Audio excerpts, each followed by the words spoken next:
what's happening, people? Welcome to the episode 1 of Read the Room. The first episode, the 4th of July special. We down here in Palm Beach, Florida, enjoying this hot-ass weather. Humid as a motherfucker. We sweating, so please excuse the wetness of our faces. First of all, get all the bullshit out the way. Make sure y'all like, comment, subscribe. Stick around a while. So follow on Instagram, Twitter, TikTok, all that good stuff. All that good bullshit, right? But now we're going to start with the introduction. Everybody, introduce yourself. Say your name and what shades you're wearing. I'm going to start with this black man right here. What up, y'all? My name is Josiah Craig, a.k.a. Joe Bobby Craig. Let's see what we're wearing today. The Montclair today. Something light, something a little light. So that's it on the Druid. And keep that mic right here, y'all. Just saying, keep that mic. What up? There you go. I just want to clarify. First of all, my name is Andrew. We're in my new hometown of Palm Coast. He said Palm Beach. Just fucked it up a little bit. Whatever. Palm we Coast. We sure ain't my beach, though. I'm saying, hey, we're in my backyard. Thank you for here, clarifying, sir. And I'm rocking the Gucci's. So, you already know. Yo, what's happening? My name's Bryce, aka Breezy. We out here, it's hot as hell. Black people not supposed to be out in this heat, but we out here for y'all, so y'all enjoy. Today I'm rocking the Chrome Hearts. I forget the edition, but you can't find them in stores, so good luck. So we good. All right. So introductions out the way. Today we're gonna do a little bit of we want to kind of address some issues when it comes to we go through stages in life where we think we know everything. We think we have the answers to everything when we're young. Some things you just have to learn through experience. Some things you have to actually put in the work to learn. But sometimes along the way, you can do everything right. You can do everything the right way. But it may not end up working in your favor. So what do you do then?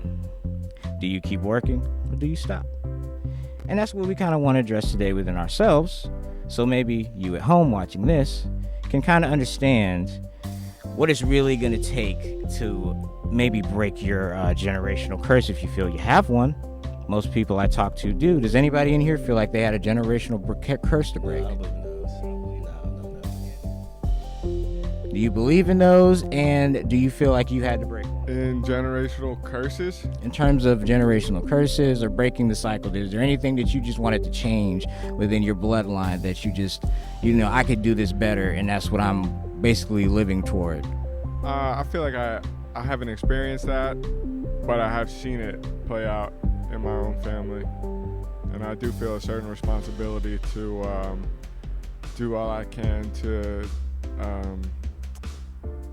help my family and support them and make sure that even if that curse, I want it to stop with my generation. I don't want it to continue to the next generation. And that would be what that is, right? Is anything negative that you may see that you're like, man, I don't want my kids to go through that? Yeah. As you know what I'm saying? And it may not be something so severe as abuse or, just seeing your parents fight all the time, but it might just be, in terms of how close your family really is in my terms. Like I just don't like the it just doesn't feel like a family. Like it just feels like I'm just seeing some friends that I don't really fuck with that I just gotta be there. And I'm like, what? Like I'm faking the funk and I don't like doing that shit. Right. So that's something for me that I feel like is a cycle that's happened, and I want to change that. And they may not feel that way. Like when they get together, it may, but I see through like all the fake convos. I see through all like the shade throwing that your auntie or your uncle might do some shit, or your grandparent, whatever. It happens, and that's fine. And you might do it to yourself. I do it myself, right?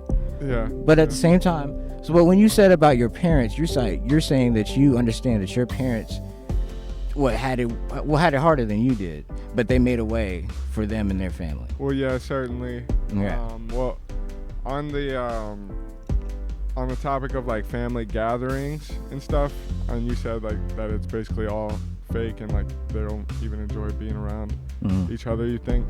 I feel like with my family, like there's definitely some good and some bad. There's drama. There's all types of storylines going on every single time we get together, but it's all love and everyone loves each other and forgives each other.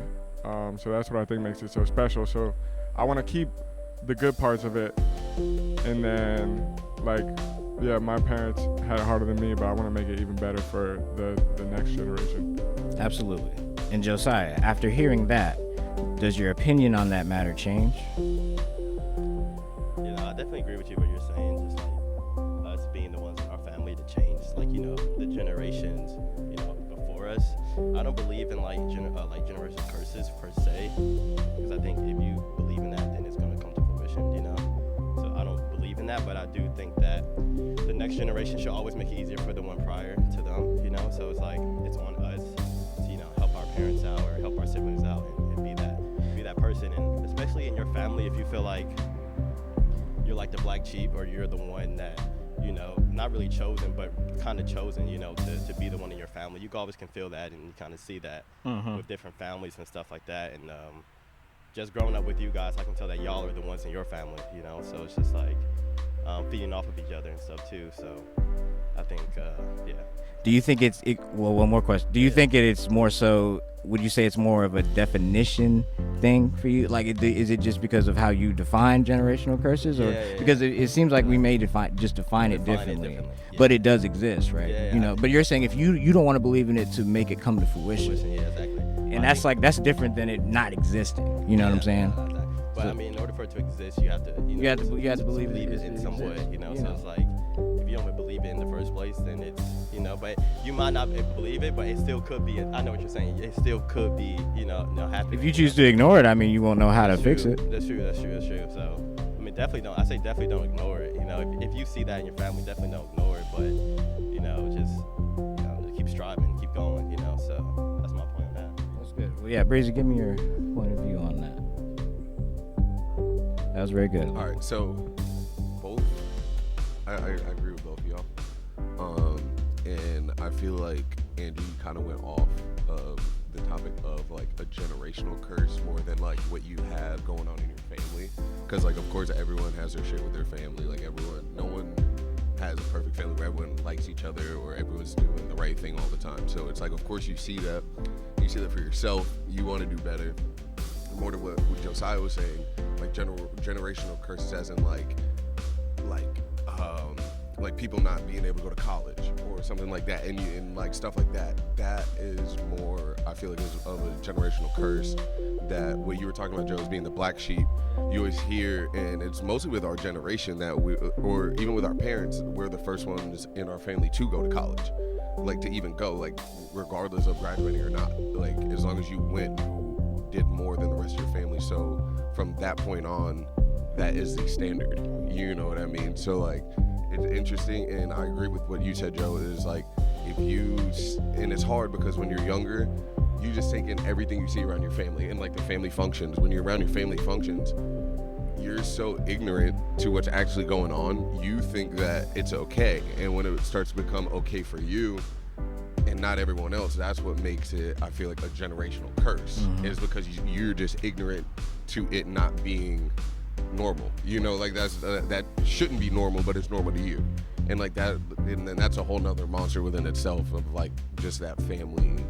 But so that's a tricky question depending on like where you come from, how you were raised, how your family was raised, where your family comes from. So right. It's like, and but the thing is like I think it exists at all levels, right? Oh, 100%. So if it's there at all levels, then in some way you can improve. Yeah, you can. And like that's the whole thing. Like you have to notice it and do something about it, which I know a lot of people do, and which is very good. And it sucks for the people that can't, you know what I mean, or don't have that opportunity, because you just don't know better, and no one's there to tell you it's wrong or right. So you just kind of fall in that cycle, and then you're gonna do it to your kids. Your kids are gonna do it, and it's just gonna keep going if they don't know any better. Yeah, it normalizes.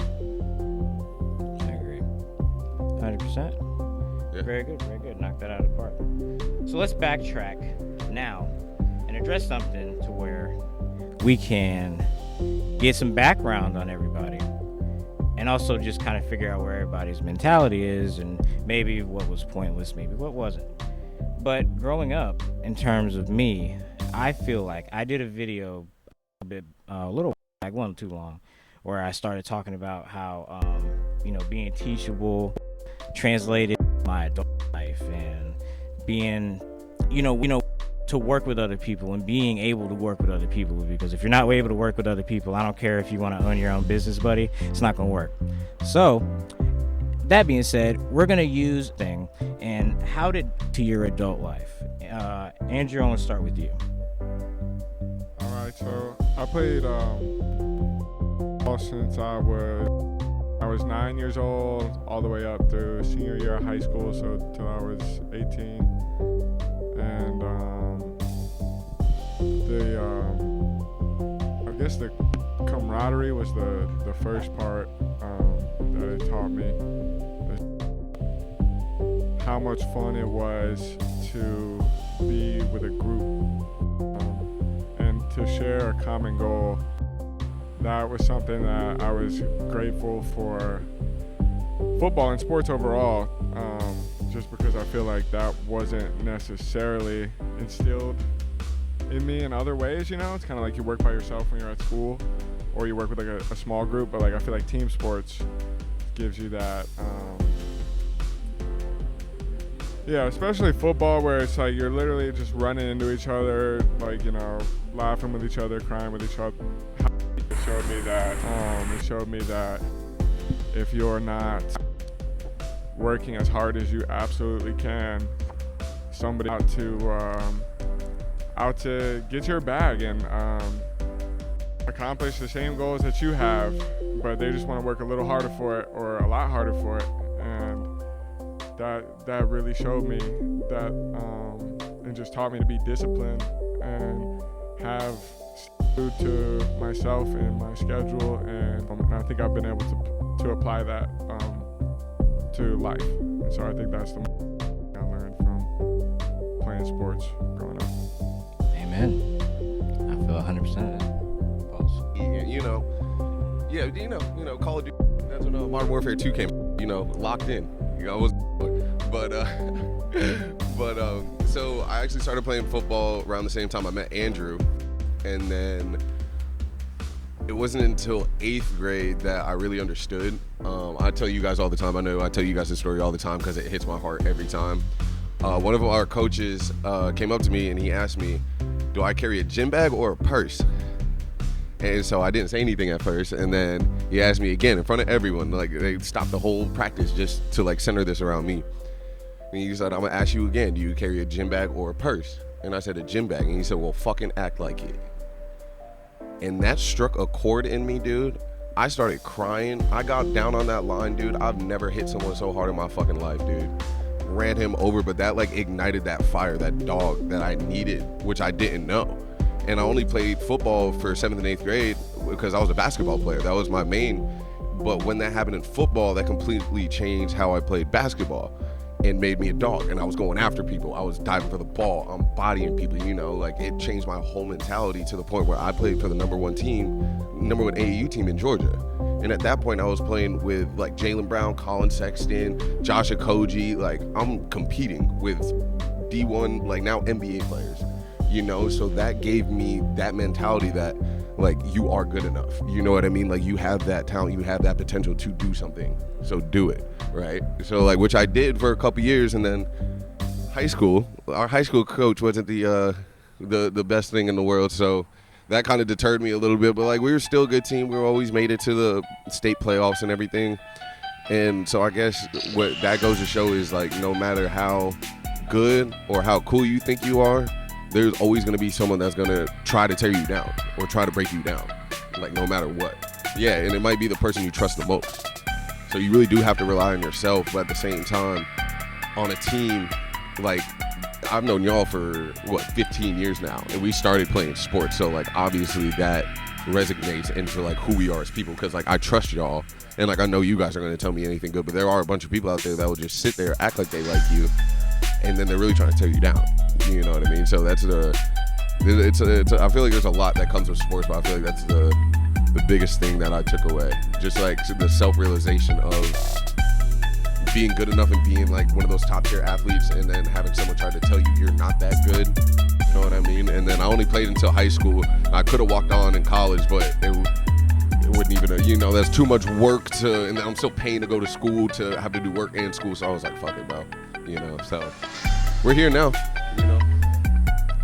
I just want to say one more thing on the topic of it, because like he kind of reminded me, but like, so we started playing sports in like the 7th grade, like, and like I became like friends. Like I know we met each other, but the way like all three of us became friends, like really shared that bond for the first time was through football. Like now it's like 10 years later, and we're still hanging out and we're still having. So that just like goes to show you like let your kids play sports. Absolutely, I agree with that. That's funny. The last thing you said, let your kids play sports. That was like one of the big things I want to talk about. Is like my kids playing, every sport, and not just the sport that you think you're good at, because you may think you're good at a sport, but there's other sports out there that we wish we would have played. Like I grew up playing football and basketball. My first love was football, and that's actually how I met Andrew. Was on the football field. We were on the same team. He was a wide receiver. He had the Ocho Cinco, the black jersey with the 85, and it was so cold. And I was the running back, and I was just like, yo, this guy's a dog. So, like what you said, we met each other, on the field, and look how that translates now to where we are, And I think that, my first love was football, and then basketball came next, and I'll never forget 8th grade, trying out for the team. That summer, I worked my ass off. I remember being in the basketball court in our neighborhood and just like shooting every day, staying up late, getting shots in and everything like that, and just putting that hard work in. And then I'll never forget when I was on the team. And even to this day, like that made me so, like that's just like one of the biggest accomplishments growing up was making that team, because of the hard work I put into that. And I think that transpires to just life in general. It's like hard work in 9 times out of 10, the universe is going to reward you for that. Like if you put that in and you show that you're working hard and you're putting in that effort, then it's going to transpire to you in your life. But you have to be a hard worker. I think hard work comes before anything. Like even with our job, like hard work comes before anything. So I think with sports, that's the biggest thing for me is hard work. What I want to give my kids to do sports, because it's hard work, and you need to cry, you need to laugh, you need to lose, because that feeling of losing is nothing like the feeling of losing. Like some people they can't take losses. They'd rather have not take the feeling of loss than win it. And it's tough, but it's something that you have to do. You have to lose. You have to lose to get better. So. We ran out of time. No, literally. So yeah, that you can. I think that's about it for me. Yeah, I think I'm with all of that. Yeah. Honestly, I can't put that in the three different perspectives, but the same type of experience, and we got a lot out of it. Yeah. Even I'm dropping 40 on everybody. You know what I'm saying? For money on too. Everything. Y'all want to play? DM 4-4 3-on-3. It's over with. Yeah, I tell y'all every time, bro. I got the receipts, but nah. So keeping on the topic of sports, let's. I wanted, because I was thinking about something the other day about how parents, and I think we talked about it a little bit, how parents basically only really in their kids' heads that they can really play a sport. Like it's never anything outside of a sport that they'll really fully get behind and support like they will if you're playing football or basketball. If you do anything else, then it's just like, oh well, you could be doing this, bro. You're just 6 foot. You don't want to keep doing at the time that we were growing up. So like in terms of that, how important is it going to be to instill in your kids, like you said, like you should let your kids play sports, but should it be a requirement for that child, in your mind, in your opinion, to gain the proper knowledge at the time and experience that he can safely, if you consider this to be safe, depending on the sport? How important is that to you? And how important is that to you? And like, are you going to instill that within your kids? Like, how important is sports to like make your kid as great as you think you can make your child? Okay, so everyone plays soccer. Everyone, when they're like 4 or 5 years old, right? You did, and you did, and I know everyone probably did too. that is a requirement for at least one sport when they're really young. Doesn't matter which sport it is, you do it for one. Next year, if they say yes, you let them do soccer again. If they say no, move them to baseball. If they don't like baseball, move them to football.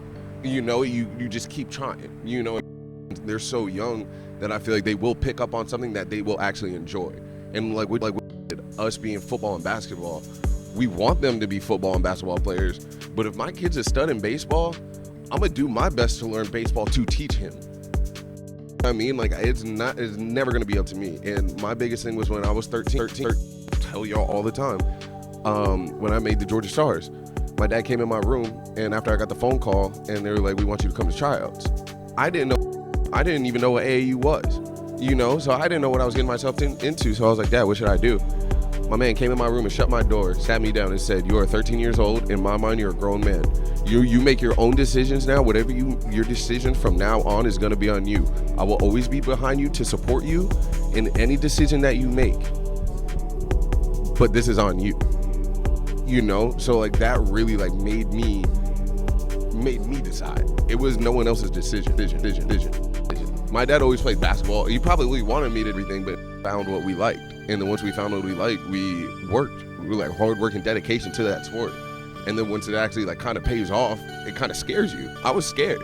You know, I had no idea. In the first tournament, I'm playing against like the number 4 player in the country. I had no idea. I shot a 3 and it got blocked to like the 20th row, dude. And like that humbled me, you know. It's like, oh shit, I got myself in this situation.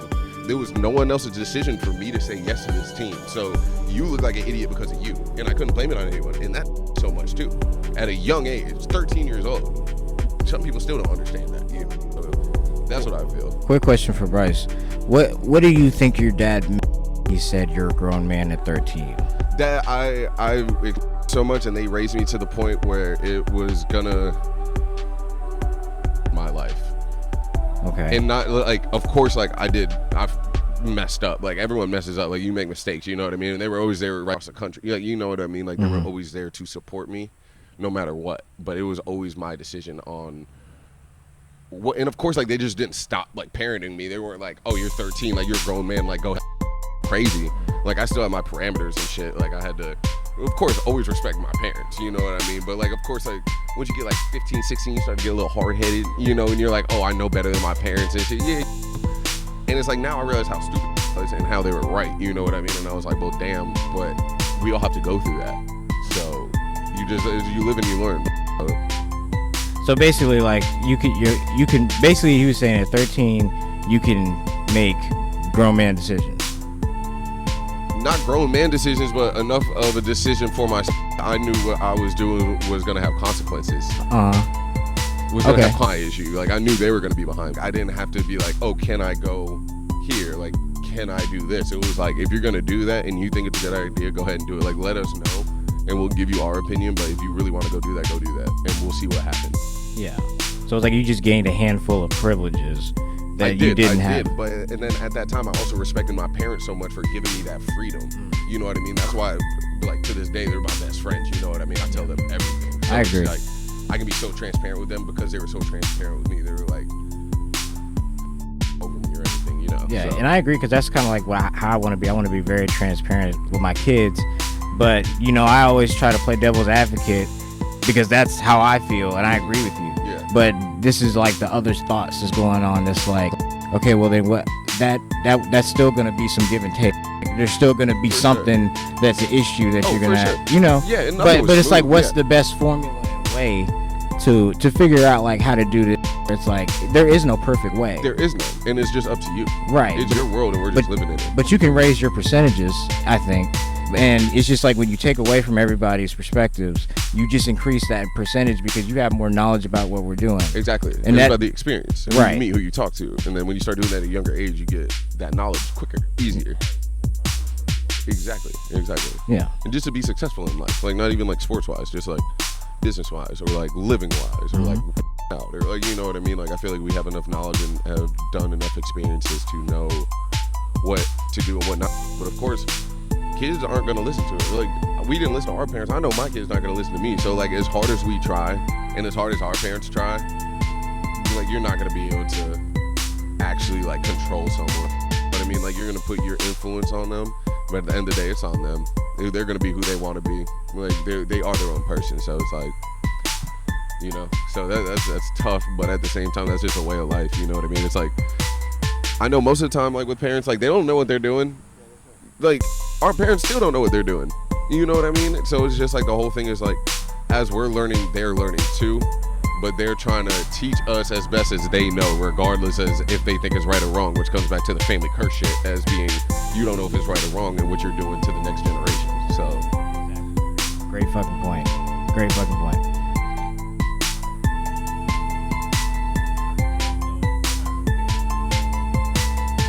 May I suggest to take 5? Probably like 30. How long has this been? Happy 4th of July. We've been like We're 30 gonna minutes, take you 5. Yeah, so everybody go get some water, some shit. Like, you know, go to the bathroom, take a shit or something. Probably gonna edit this out anyway, but, you know, we're just gonna, you know, it's live. It's basically live. 20, okay, 35. Okay, well, yeah, we'll ask one more question after y'all come back. We'll wrap up, reset, because my laptop is about to die. And we'll make part 2. Right. Back at it. Welcome back. I was gonna say that this is the fourth quarter because we're going into our last segment, but we just went through halftime, had to do a little wardrobe change, refresh ourselves. 99 degrees. So where we left off, Josiah was saying that he had something he wanted to add on goddamn take it from there. So I think Bryce, you had a good point on we're talking about the parents and sports and kids. Yeah, exactly. How that can translate to, you know, what you can do after sports. I think parents are really big on you know, transforming you into who you're going to be, especially when it comes to sports. They either can make or break you, right? Like your dad gave you that decision to be like, okay, what do you want to do? You know, but let's be honest, some parents are going to be like, no, you're playing this sport, you're doing this, you know, and then and that kind of goes to a different topic. It's education too. Like, oh no, you're studying this. You're going to school to be a major in this, and that. You know, so I think the best type of parents are ones that give you that option to, you know, to do both. Like my parents, they gave me the option, like kind of with Bryce's parents, of like, you can do what you want to do. You know, we're back behind you and we support you, but you need to make your decision. You know, and that ties into basketball for me, because when I play basketball, my parents, I don't remember them missing a game, you know, and that is something that you can relate to. You can relate to, and that sticks with you because it's like, damn, you can look in the crowd and you see your parents. Doesn't matter if I came off the bench, if I started, if I didn't play at all. My parents, especially my dad, he was always there, always cheering me on. And I think that, you know, it transpires to who I am today. You know, it's just like having that moral support, having that family support. So I do suggest, like, if you do have kids, or if you even plan to have kids one day, you know, it's just like, always be there for them, especially, you know, their games and stuff, because that goes a super long ways, you know. So Bryce, you got a quick point? No, I'm gonna give you a devil's advocate. Yeah. Can I advocate what you guys said? Absolutely. So we kind of talked about this a little bit off camera, but I'm gonna advocate because I want Josiah to talk about it, because we both have seen this. The way out girls, the ones that you have to play a sport, you have to be good, you have to go D1 to get out of the hood, or like to get out of the neighborhood. Yeah, you know. So I'm gonna give it back to Joe. And that translated also into people who were not from the hood. So people from the suburbs had that same type of mentality, like, bro, I gotta make it out the place to where the parents sacrificed so hard to go. You wanna get out of that place. That's how we sound nowadays. It's our generation, bro. We literally are trying to get out of the situation that we know we fucking.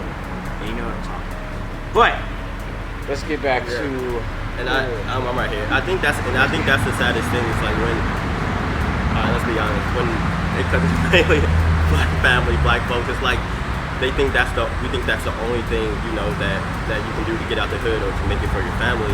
When it's like there's so many other, you know, pathways and things you can take to do it for your family. But when we see sports and we think, you know, like, oh, that's it's an easy way out, you know, like you're already athletic, you really can jump, so it's just, you know, so it's like it's sports or rapping, but there's so many other things, you know, that it's almost like that. Oh, back to generational curses. That's another curse when people think it's only that way out, you know, it's athletic abilities or you know, rhyming on a beat or some shit like that, you know. It's like there's so many other ways that you can start your own business. And let's be honest, sports translates to business.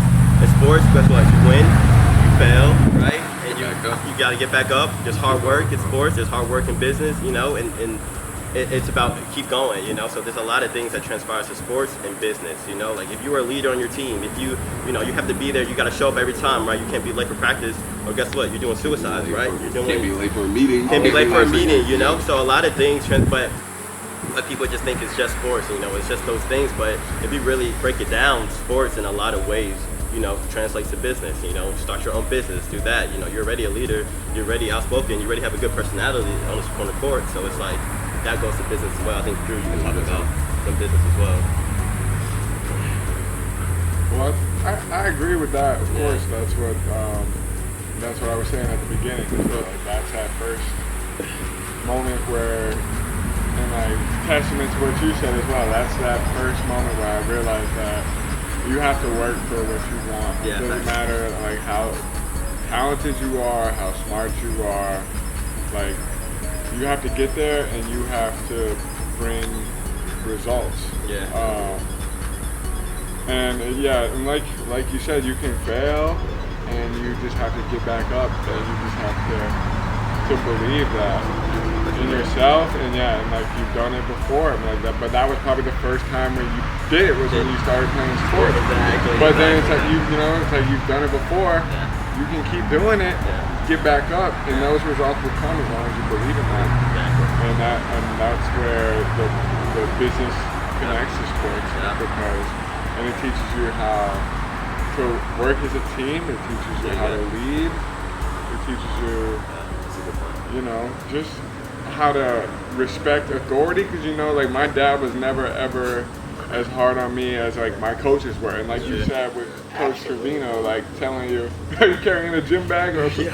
I remember one time, like after you had stopped playing, like he came up to us on summer workouts, and he was just like, are you guys men or are you guys pussies? Like, and then he was like, you're a bunch of fucking pussies. Just walked away. Walked away. And I still remember that. So it's just like shit like that. That's true, coaches. We wish him well. Yeah, no. Always.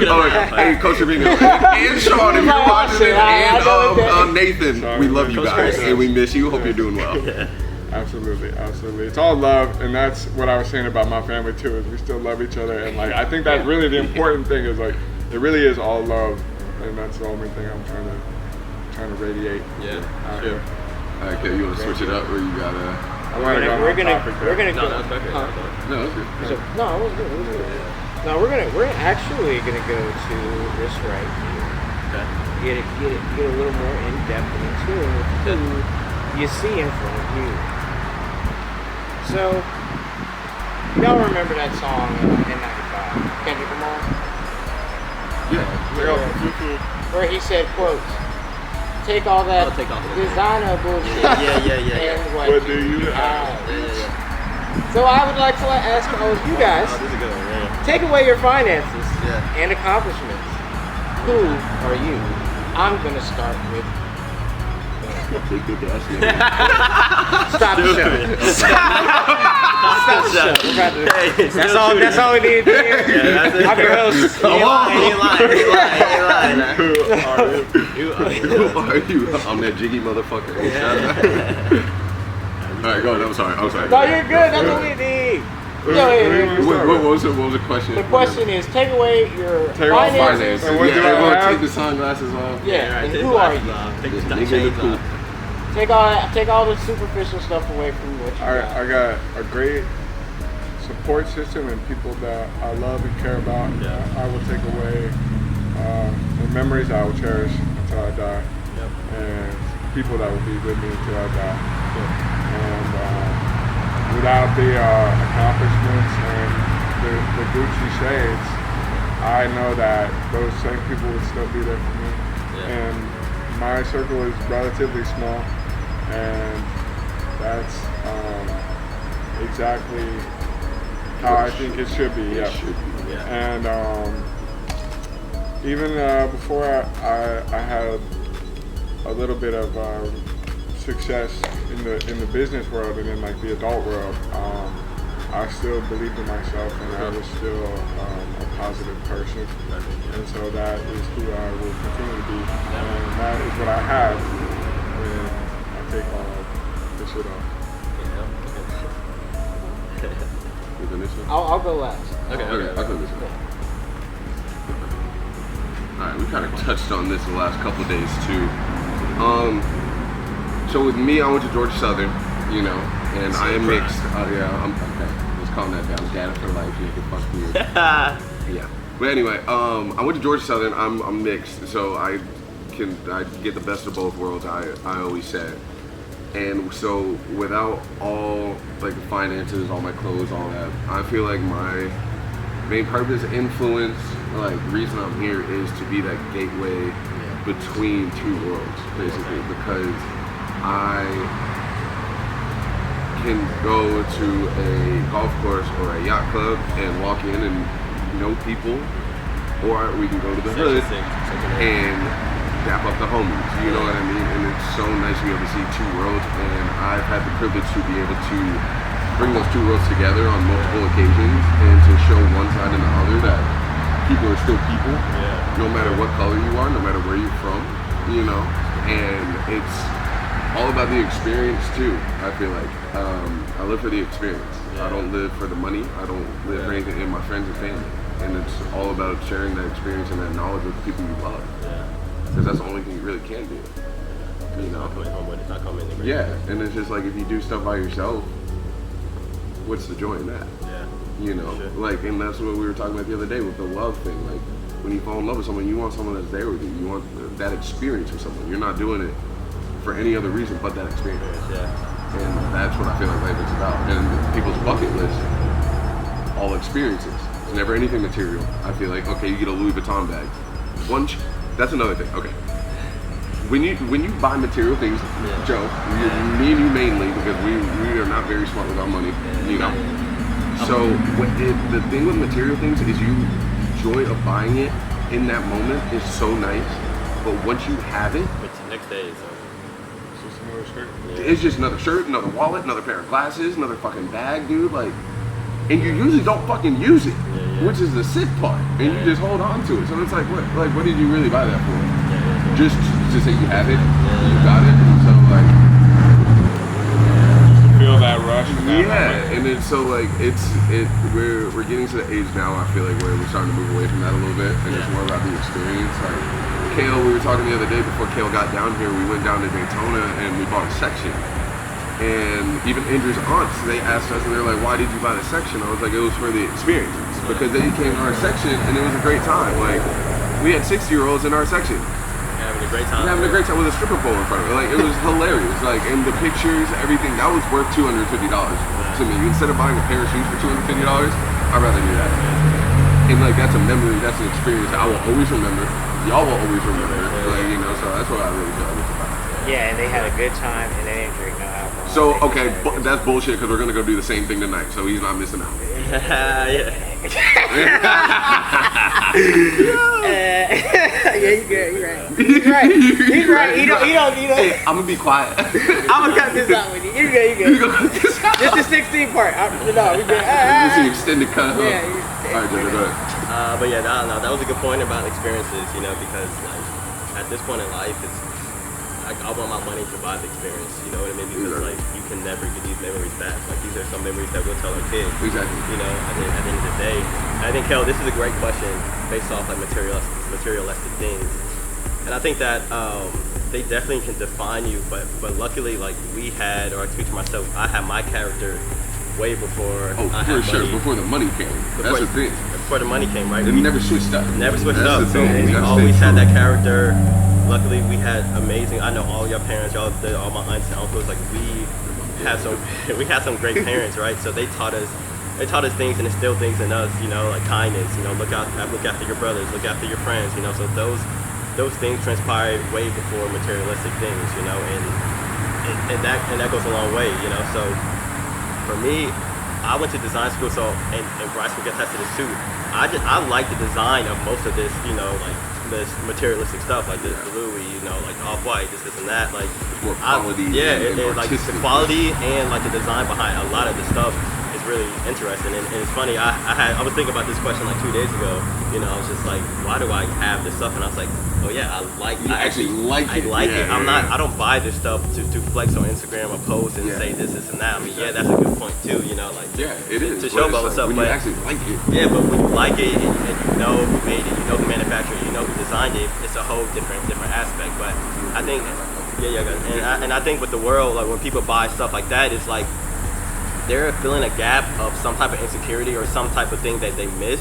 So they're trying to get these designer stuff to to make up for it, to replace it, you know. But for me and us, I was happy before all this, you know. So I'm gonna be happy after. I always had good character before all this, so I'm gonna have good character after all this, you know. So yeah, that's it. Please stop buying shit you can't afford. Yeah. I'm gonna say it one more time. Please stop buying shit you cannot afford. Because we know if you work at McDonald's, you should not have a Louis Vuitton shoes on, walk around in Gucci. J's, smoking weed every day. Smoking weed every day. You don't have a car. You're relying on your girlfriend. Stop that shit. You're a grown man. Priorities. Yeah, no, that's a great point, bro. That is a great point. And, but like if you can't buy it twice, don't fucking buy it. That's true. That's true. I was about to miss that. But Bryce, like you said earlier, like we're a little like frugal with our not frugal, but less frugal with our money. But we still have savings. Like we still invest. Like we still have properties. You know what I mean? So we're not like idiots with our money. We know what we're doing, but we also know that clothes and shoes as investments as well. Like we can we can go and sell our things on the market right now and make our money back, at least break even, or even make profit on the things that we buy. So it's like it's also what you buy, and like Bryce said, stop buying things you can't afford, but you wanna feel like you have money before you actually do have money, you know. So it's like you wanna have that in you to be like, okay, like even before we had this, like I was like, okay, I was still walking around like I'm the shit and I have money, you know. So now nothing really changed, you know. So it's like it's all about mindset too much. So I agree. That's big one thing that he said don't buy it. If you can't buy it twice, don't buy it. I think it's if you can't buy it 10 times, don't buy it. Okay, go into that. He said if you can't buy it twice, don't buy it. Stop buying things you can't afford. Yeah, but 10 times is ridiculous. That's like a $200 to $2,000. If you can buy something $200 twice, that's only $400. Right. If you can't buy it 10 times, I'm saying if you can't afford to buy it 10 times, like if you don't have enough to where if that's taking up 10% of your savings, that's a good don't point. buy it. Yeah. Wait, okay, so 10 times and 10% are two different things. Is what I'm saying. 10 times is like that's like I all the shit I have, I don't have 10 times that much, and I still have all of it. So you have $1,000. At the time, $100 is 10%. Right? Exactly. So it's like I see what you're saying. Yeah. That's what I'm saying. If you don't have the money at the time to buy that $200 pair of glasses 10 times, then don't buy it. Don't buy it. Because you have $500 in your account, and you can buy it twice. You're basically wiping out. You're wiping your account off the twice, but 10 times you have. But what to go into what Josiah said, if you make a good profit on it, you can make that 10 times back. So right. That's the only thing. If it's an investment, it's different. But That's the only thing I say about that. When you say stop buying things that you can't afford, I was just saying, he said if you can't buy it twice, don't buy it. I was just saying 10 times. I feel what you're saying. When you said the 10% of your savings, I was like, okay. Yeah, 10% of the savings makes sense. But he's saying like, I was like, wait a minute. Even that's still a lot. You know what I'm saying? It is. Like don't spend. Don't spend. That's an excellent point. That's excellent. If you don't have money, stop buying shit. You can go to H&M, get nice shit, bro. Marshalls. Yeah, it's bro, I'm saying, bro, Ross, bro, y'all be your old time pottery, big lots, y'all be going to none of the real, like if you trying to, y'all be moving into places going to IKEA. Yeah, you can go to thrift stores. Go to thrift stores. Thrift stores. Go to thrift stores. Get some decent Amazon furniture. Yeah, you can definitely. Don't get a bookshelf. I wouldn't recommend that shit. I need stop buying IKEA too. Fuck them. Yeah, like y'all don't fuck with 10 different boxes for a shelf. A shelf. But going back to what you were saying, and everybody has some very, very beautiful, valid points, and I love everything I heard. And it seemed like it derived from the same type of, it's everything we talked about, even like the first thing we talked about when it came to, like the curses and everything like that. Yeah. Finances, it all translates the same thing.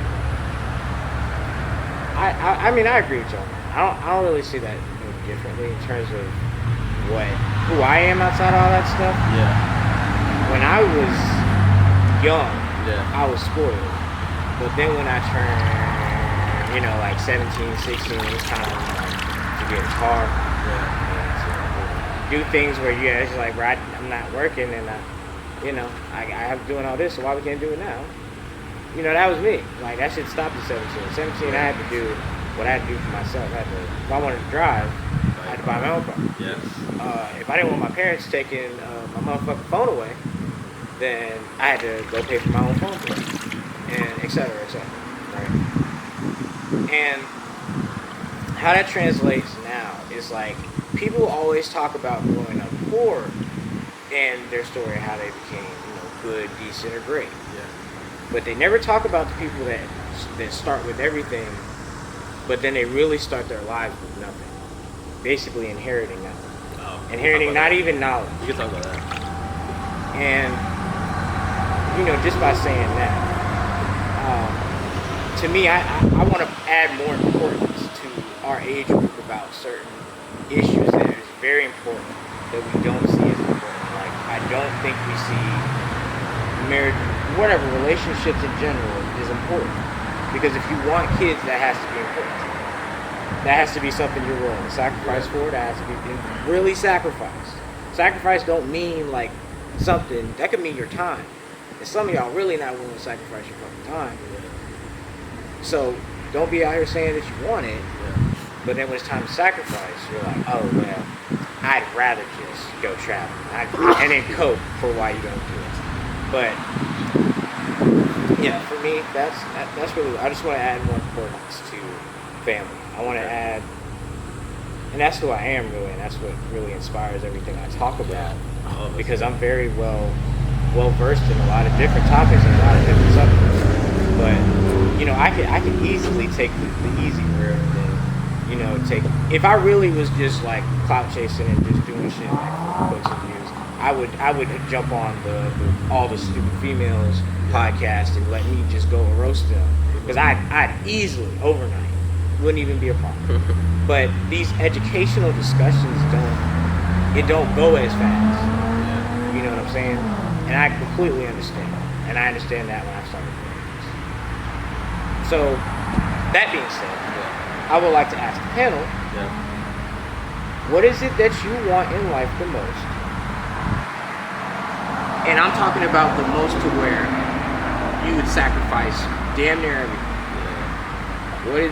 What is that?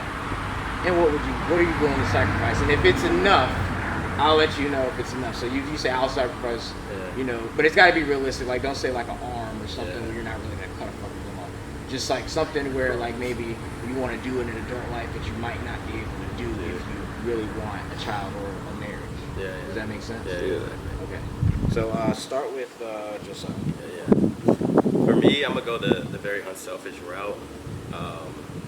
These days, I just want to see my family happy. We are happy. Don't get me wrong, but just peaceful and happy. And for me, I always sacrifice all my financials, all the things I have, and go back to the bare minimum just to see, my family, my friends just happy. Because at the end of the day, if you're good within you look for, especially if you grew up with a close family, you look for your family. I want them to be peaceful. I want them to be happy. I want them to have no struggles. So it's just like, for me, that's my goal in life right now, is to like, of course, retire my parents, and have them, because we owe them more than we could ever do. Just from raising us and showing us the way of life. So for me, it would be just retiring my parents, and making sure that their life, is they're on the other side of life. They live what we've lived. Like they've been in our place before. Now it's just for them to enjoy life and don't worry about having to work. Wake up and get a job and clock in and have a boss. So it's just like that for me. It's just about family and having them be set and be good to go. So that's I like that. And then both of y'all just keep it concise and just question. That was good. That's all I spoke about. Yeah. But I'm saying, like, keep it concise because we about to have to wrap it up. Okay. So just concise in terms of the question was, what in life, like, what are you alive for? Yeah. What are you chasing right now? Yeah. And for that thing, what are you willing to sacrifice to get it? So that part is that answer, that part and that part. I'm chasing Fat bitches, 300 pounds plus. Hit them up. Thick. I don't know what I'm chasing, man. I'll be totally honest with you. I'm in it for the experience. I'll save it for part two. Yeah. I mean, if you got like a question off of that, I can answer that. But that's I'll save it for that's part about two. what I can say. We'll get some anticipation. Yeah. What we want. I'd honestly almost say the same thing as you. I feel like I have experienced it a lot in my life where I'm almost 100% satisfied to the point and like no regrets and just doing what I want to do. That like maybe a couple more things, maybe 2-3 more things I want to do on like my bucket list, and then I'm good. But I feel like, but at the same time, like okay, that was kind of off topic. Let me get back to my bed. I would give up my own life to see everyone else that's close to me and that I love happy and comfortable for the rest of their life. I have no problem with that. I would give my own life for that. 100%. If someone came up to me with a gun to my head and said, I'll pull the trigger right now, but I'll make sure everyone that you know and love is straight for the rest of their life, medically, financially, everything, I'm gone, dude. No problem. No heads, pull it. Thank you very much, Bryce Folsom, for following the directions of the project. You get an A+ for today. But that's all we got for you, folks, boy. We're gonna wrap it up here, man. It's been a joy. It's been a pleasure. Happy 4th. We brought some energy today. I love it. You know, good conversations. I feel like we can learn from this. Happy July 4th, everybody. Cheers, everyone. Thank you, America. You know, without America, we wouldn't be able to even fucking talk about this shit or even do this. So be grateful. Enjoy the day. All them other pointless holidays y'all celebrate. I'm gonna celebrate me some 4th of July. Yeah, damn, skip it. Thank y'all for joining in. We love y'all. Sayonara, arrivederci, peace out. Is it what? Right, only with the fathers.